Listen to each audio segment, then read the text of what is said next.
Olá, sejam bem-vindos, bem-vindos aqui à MF3, Escola de Filosofia, Linguagem e Espiritualidade. Sejam bem-vindos, bem-vindas, joinha, se inscrevam, contribuem com o projeto. No âmbito da filosofia, existe um diálogo muito produtivo entre filosofia e espiritualidade. Eu tenho feito uma série ligado a uma obra, que é o Corpus Hermético, e a importância de uma série de preparativos para que possamos abordar esta obra. A ideia hoje de falarmos de linguagem é compreendermos que o processo de compreensão de um texto, e não só de um texto, mas do tema que o texto propõe, ele implica a aquisição de um processo de linguagem. E a linguagem, numa perspectiva da disciplina Linguagens da Religião, por exemplo, do professor Paulo Nogueira, ele nos indica uma aproximação interessante, que a espiritualidade ou o fenômeno religioso tem um processo linguístico de formação e de expressão. E compreender esse processo, portanto aqui falando mais específico da espiritualidade, compreender como que funciona esse processo da linguagem é muito importante para nós podermos adquirir o repertório, adquirir de modo adequado o repertório e as chaves, por assim dizer, deste âmbito que a gente quer conhecer, quer se iniciar e, obviamente, ser protagonista, e não ser consumidor de máximas alheias. E uma comparação muito feliz, então, no âmbito da semiótica, que é uma disciplina da linguagem, que estuda os símbolos em geral, é proposto 3 etapas que a nossa linguagem funciona. Alguns até consideram que seria quase que como a linguagem surgiu, mas isso é uma hipótese, a gente não tem como verificar, que é o gesto. Eu uso bastante fazer gestos aqui. Brincamos que se amarrarmos um italiano, ele não consegue falar, porque ele usa as mãos para falar, isso é muito forte na cultura italiana. Mas o gesto seria o primeiro ato de linguagem humana, a gestualidade. No segundo momento, nós teríamos a ideia de imagem, seria também uma forma de comunicação humana. A imagem, produção de imagem, vamos lembrar aí das pinturas rupestres, em cavernas e tudo mais. E uma terceira etapa seria a nossa capacidade de criar uma narração, uma narrativa. É como que vamos dando uma sequência numa série de informações. Então são esses 3 pontos. E quando nós pegamos esses 3 pontos e transportamos para a linguagem religiosa, nós vamos ter uma correlação interessante.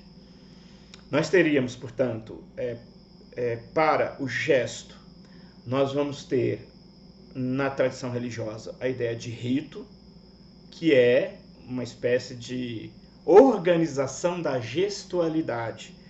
É por isso que, em algumas tradições, nós temos uma área chamada liturgia, que é exatamente como que organiza essa gestualidade. No caso da liturgia, mas agrega-se os outros. Mas o primeiro elemento é que há uma gestualização. Há um procedimento que envolve o corpo. O corpo é esta fonte de comunicação mais primordial e mais importante. Se você vê um indivíduo que estudou longos anos, por exemplo, para ser padre, aqui um exemplo, nós vamos ver que ele tem cara de padre. O corpo dele passa a expressar uma dada linguagem. Então, o submeter um longo processo de formação, e esse processo faz um entranhamento no próprio corpo da pessoa. E esse entranhamento é visível por quem vê de fora. A segunda etapa no âmbito da religião é a ideia de ícone. Eu falei de imagem lá no primeiro, a construção da imagem. No campo da religião nós teríamos o ícone e a metáfora. Esse segundo tópico, ele tem metáfora não. Nós teríamos o ícone e a poesia. Portanto, é comum nas tradições religiosas, em algum momento, ter algum tipo de escrito. Se não tem escrito, há uma poética linguística oral. E esta poesia é o segundo, digamos, ponto da semiótica que nós pensamos. Na semiótica eu tinha falado de gesto, imagem. Nós teríamos ainda, saindo da semiótica e vindo para a linguagem em geral, a linguagem, a língua portuguesa, as outras línguas, nós saltaríamos da imagem, teríamos um outro ponto, que é a ideia de metáfora. A metáfora é quando nós tentamos dizer uma coisa pela outra. Isso no fenômeno religioso, ele se traduz na ideia de ícone, que não é imagem, e na ideia da escrita poética. Ok. E por último, no terceiro, que eu falei lá em cima da narrativa, no caso das tradições religiosas, nós temos a mitologia. A mitologia aqui pode ser simplesmente as narrativas religiosas. Se na linguagem nós falamos de narrativização, de ordem do discurso, da fala, no caso das religiões nós temos a dimensão chamada mito. O mito é exatamente uma história contada, portanto ela tem uma ideia temporal, que é imemorial, ela tem um lugar, ela tem que é ideal também, e ela tem quem veio primeiro, quem veio depois, e ela tem explicações de como que isso gerou aquilo, que gerou aquilo. Estas coisas, na prática do aprendizado, elas apresentam-se juntas, elas não apresentam separadas. Aqui eu estou pensando mais no âmbito do fenômeno religioso, com rito, com poesia e ícone e com mitologia. Elas podem aparecer numa única ritualística, tudo junto. Pode ter o rito como uma fala que é poética, que é criativa, e pode ter uma narrativização, quer dizer, uma ordem. Enquanto fenômeno religioso, uma tradição que é muito oportuna para percebermos isso, pelo recente surgimento dela na cultura e modelagem, é a tradição ligada à Umbanda.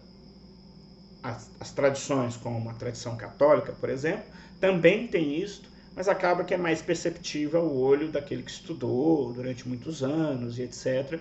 Percebe também a mesma estrutura, porém não é tão perceptível como nessa outra estrutura.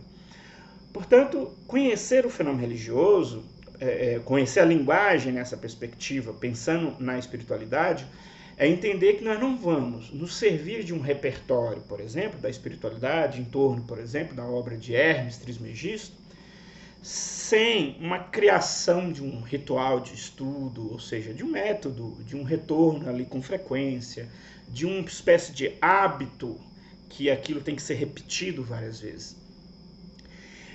Sem eu entender estas três etapas aqui da linguagem, fica mais difícil eu compreender o conteúdo. E muitas das vezes eu atuo ensinando pessoas em diversos campos, ou em outros processos terapêuticos, ou em processos específicos, por exemplo, de estudo aqui, ligado a uma vivência espiritual. As pessoas precisam entender que esta linguagem tem que virar um hábito, tem que virar coisa do seu próprio corpo, para que, mais uma vez, você consiga habitar os temas que o texto propõe, e dentro desse contexto, texto e contexto, você vai então criando uma realidade diferente para você. Contornar isto, achar que isso não é necessário, é um risco que nós corremos hoje com o excesso de oferta de informação. A informação que chega para nós, se ela não é enquadrada nesta dinâmica dessas três esferas, é uma informação que certamente não me fará protagonista em âmbito nenhum. A linguagem que me faz ser protagonista, eu preciso dominá-la. E dominar esta linguagem é pensar seriamente nessa tríade de processo. Isso é um desafio, isso não é tão simples. No entanto, comece a pensar que qualquer coisa que você deseje fazer, aliás, até você olhar a você mesmo no atual estado onde você está, você vai encontrar que você tem essa ritualística corpórea, você vai ter esse processo poético de algum jeito, e você vai ter uma espécie de narrativa. Se você não tem isso consciente, eu diria que o primeiro processo é tomar consciência desse seu processo, que já existe. para exatamente não se iludir e ficar como se tivesse essas 3 dimensões operando na sua vida sem você perceber, e você ficar querendo pegar outras dinâmicas, mas nunca conseguindo fazer essas coisas se aproximarem. E se eu posso dizer que se tem um método importante, é começar percebendo essa tríade já no que você faz. Qual é a tua ritualística? Qual é o teu hábito? É nisto, quais são as narrativas que ocupam a sua vida e que se repetem ritualisticamente todos os dias, toda semana? O exame fundamental já começaria por aí, para depois a gente pensar em estudar um livro como este numa perspectiva de não ser apenas uma literatura, mas de transformar isto em vida. Qualquer literatura, na verdade, pode ser enquadrada também nisto. Lembremos de Don Quixote, lá de Cervantes. O moço lia livros de cavalaria, lia livros, até que um dia ele pegou, vendeu todos os livros, comprou um cavalo e foi ser cavaleiro. É um exemplo muito profundo de como a leitura precisa fundir consigo, na verdade. Então a literatura, tirando os coach, a literatura em geral é muito positiva nesse sentido também. Ela implica um rito, ela implica uma poética e uma mítica, e que são importantes nos entranharmos profundamente dessa tríade, porque é isso que transforma. Muito obrigado, até um próximo vídeo.